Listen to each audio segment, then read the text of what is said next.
Welcome to the session. Topic of this session is agricultural policies of United States, USA.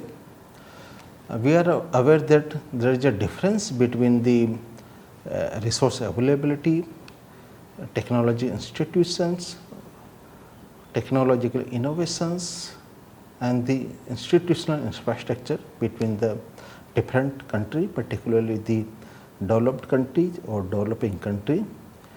But the understanding of the agricultural policy of the developed country help us in examining the policies, agriculture sector policies of our country, particularly the developing country like India.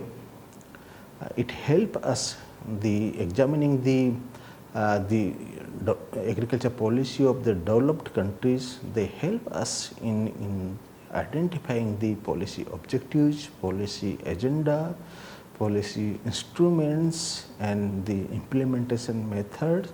So that's why the understanding of the policies followed in the developed country provide important input for developing good agriculture policy in the developing country. Actually, government follows a continuous process to improve, to have a the good agriculture growth by bringing different types of policies.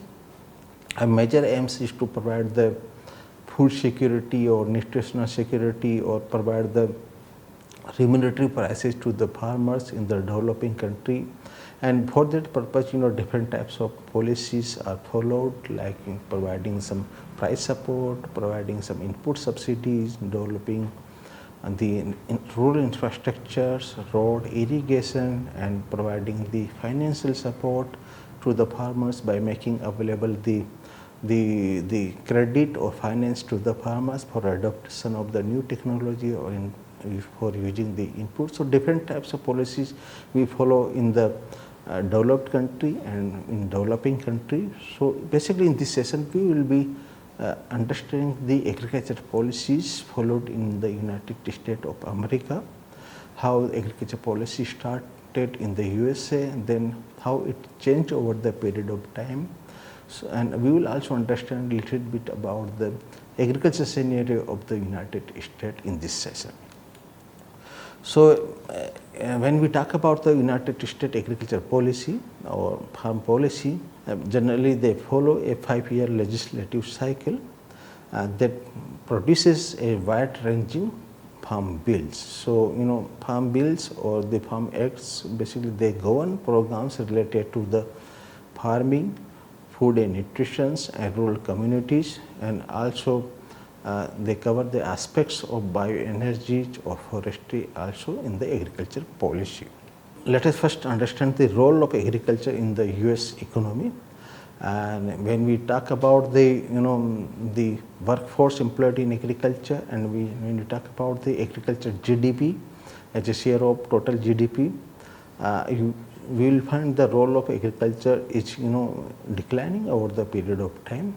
Like in the year 1900, there was 41% workforce was employed in agriculture sector. It has reduced to 21.5% in 1930s, and in 2002 it reached to only 1.9%. So only 1.9% of workforce is employed in agriculture sector. And in terms of when we talk about the GDP, in 1930 around 7.7% contribution was from the agriculture sectors, and it has reduced to 0.7% contribution from agriculture sector to the total GDP in the United States in the year 2002. And as per the latest estimates, latest statistics, the agriculture, food and related industry, they contribute in a gross domestic product at the rate of 5.4% in the year 2017. When we talk about the America's farm contributions and the total GDP, it is less than 1%, and then share of agriculture and its related industry in the United States employment, it is around 11% in the year 2018. And when we talk about the farm sector, direct on farm employment, which is accounted only 1.3% into total US employment in the year 2018. And when we talk about the agriculture policy in the United States, United States agriculture policy started in the year 1933. Actually, there was a Great Depression of 1929 to 1933, and after this Great Depression, a New Deal for the economic development in the United States was finalized, and then this agriculture policy became one important component of this New Deal for the development of economy in the United States. And actually, United States, they followed a characteristic agriculture policy with a focus on the food security and establishment of balanced market, giving the good income to the farmers as well as providing the food and the nutrition to its population. So, first Agriculture Adjustment Act was passed in the 1933, and this act basically provided a more efficient and long-term legal security for the farmers, and basically security means here a legal security is provided to the farmers for their incomes. And also aim of this first Agriculture Adjustment Act 1933 was to restore the balance between the production and consumption and to ensure parity prices for the grower. And this policy in the United States, they introduced guarantee prices and direct payment to the farmers for achievement of income level of farmers. So actually through this policy or this act, basically a guaranteed income is provided to the farmers. And when the farmers come under this act or under this guarantee price or direct payment regime, they need to voluntarily reduce acreage under the crops, and they also have a provision of purchase contract with definite quantity with the processors and wholesalers. And basically here in the United States, they follow the concept of equivalence of parity prices in deciding the level of price subsidy, in deciding the level of price support to the farmers. Basically it was determined on the basis of relationship between the agriculture input prices and producer prices during the year 1915. And the purpose was to ensure farmers the same purchasing power in the year after basically this act was passed in the 1933. And then they started this soil conservation program, and basically soil bank or land removal from the production. So the target was to remove the 12 to 16 million hectare land from the agriculture production activity, and to ensure a balance between the supply and demand, because they have the limited populations, but supply of the agriculture production was more. So in order to maintain the good income for the farmers, there is a good balance between there should be a good balance between the supply and demand of the agriculture produce, so that they provide a stability in the prices, and this was continued till the World War II. And this trend of providing the guarantee price or the removing or eliminating the land from the agriculture production activity, this trend continued and till the World War II and ended after the World War II, because all the agricultural land had to be cultivated in order to supply the food to the countries who are participated in the World War II. And they also launched the Federal Crop Insurance Program, and then they started this Agriculture Marketing Agreement Act of 1937. So through this act, basically they provided a regulation for perishable agriculture commodities like the milk, fruits and vegetable. And here now we will understand the important milestone in the US agriculture policy. Like 1933, the United States started the Agriculture Adjustment Act, and this was the first farm bill, which was part of the New Deal for the development of US economy. And it was basically a mix of the commodity specific price and income support program. Then in 1936, Soil Conservation and Domestic Allotment Act was passed in the United States, and this act basically established a direct link between established a direct link between the soil conservation and commodity program.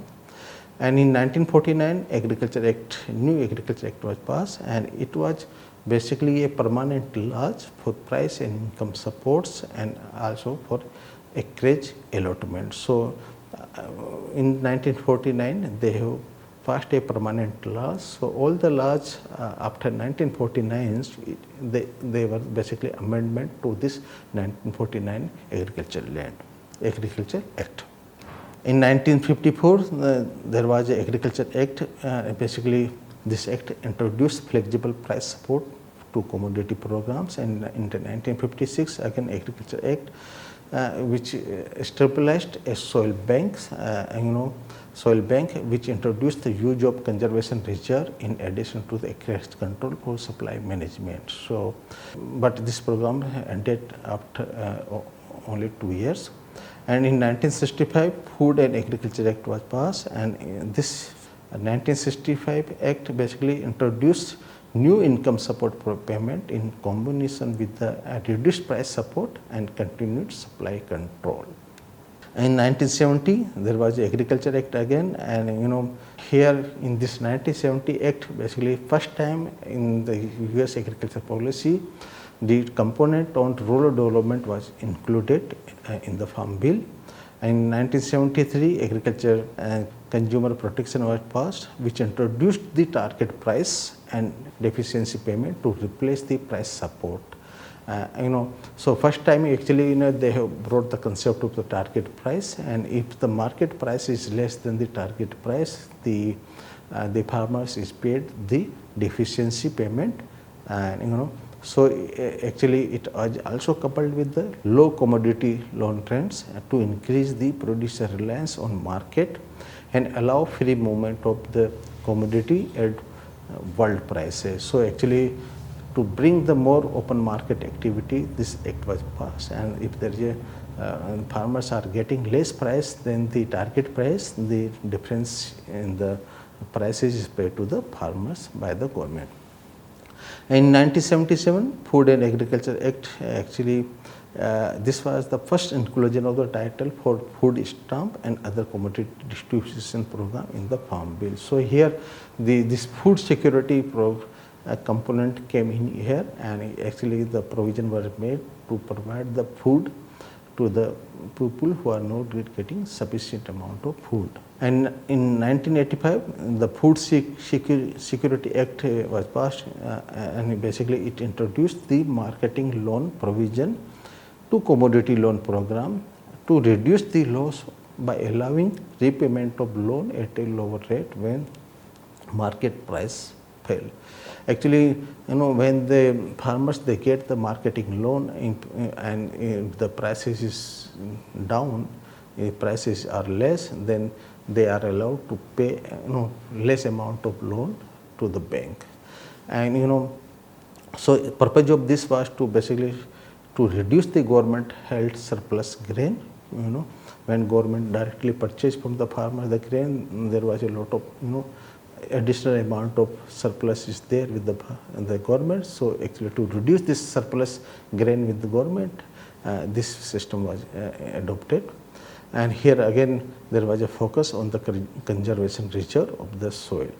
And in 96 in the Federal Agriculture Improvement and Reform Act, FAIR Act was passed, and it replaced the price support and supply control program with the program of direct payment based on the historical production. So here the farmers are given direct payment support based on the productivity trend, and basically this act provided a nearly complete planting feasibility. Farmers are allowed whatever the crop they want allowed to grow. In 2002, new Farm Security Act came and it introduced the counter recycle payment program, and this program basically triggered when the current prices fall below a target level. So again here, if the current prices is fall below the target level, and but the payment to the farmers is made based on the historical production. They also consider the productivity trend in the United States. Then under this 2002 Farm Security Act, they introduced the working land conservation payment through the conservation security program. Basically purpose was to maintain the soil fertility, and they again continued the planting flexibility and program of direct payment based on the historical production.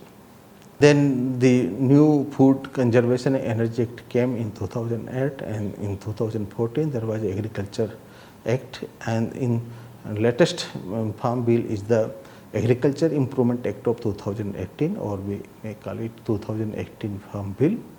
And for this bill, the period is 2019 to 2023, and total outlay of this act, or this Farm Bill 2018, is expected to do $428 billion, and this 2018 Farm Bill replaces the 2014 Farm Bill.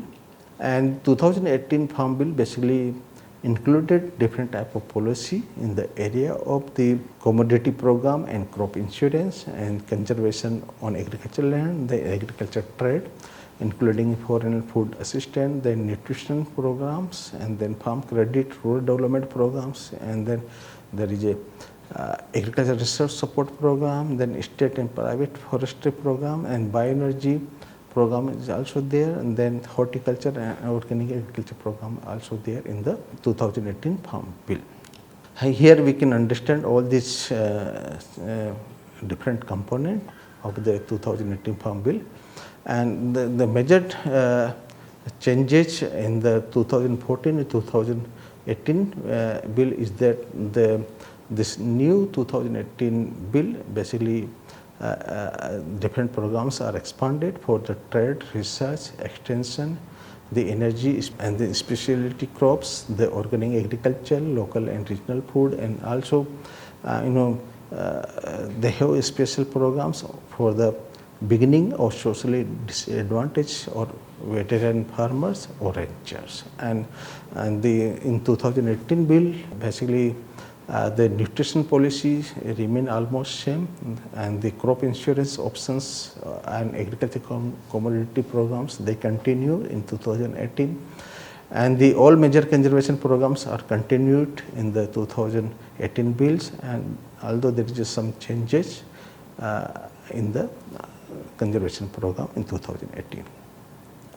And when we talk about the first component, there is the crop commodity programs. It is basically revenue support programs for the farmers, and this component has different programs like price loss coverage. If prices fall below the target price, then agriculture risk coverage. Here trend adjusted yield is compared. If the yield is less, then support is provided. Then marketing assistance loan is there. So here the marketing assistance loan rate increased in the 2018 also.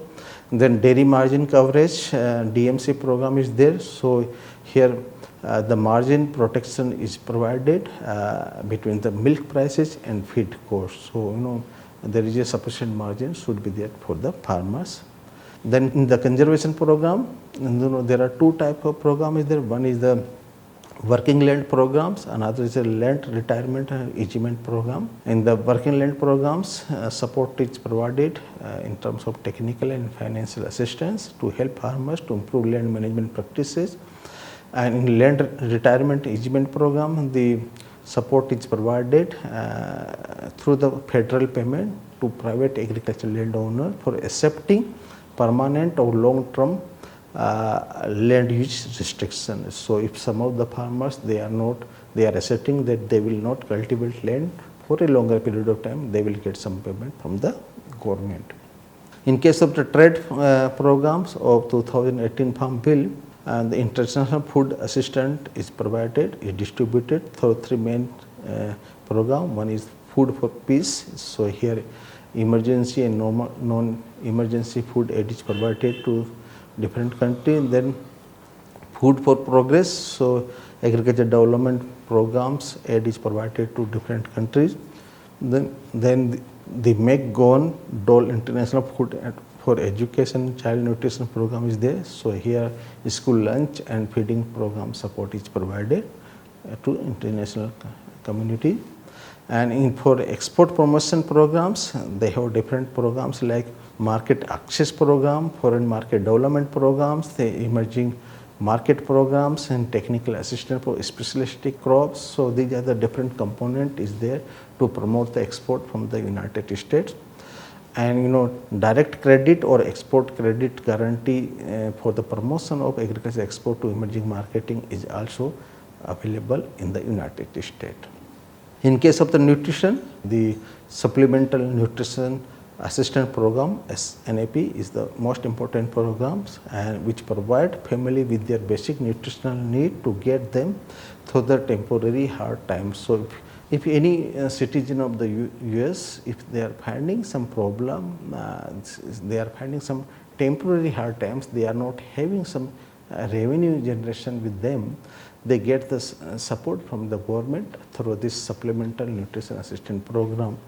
And basically this SNAP support the America's economies and also creates job.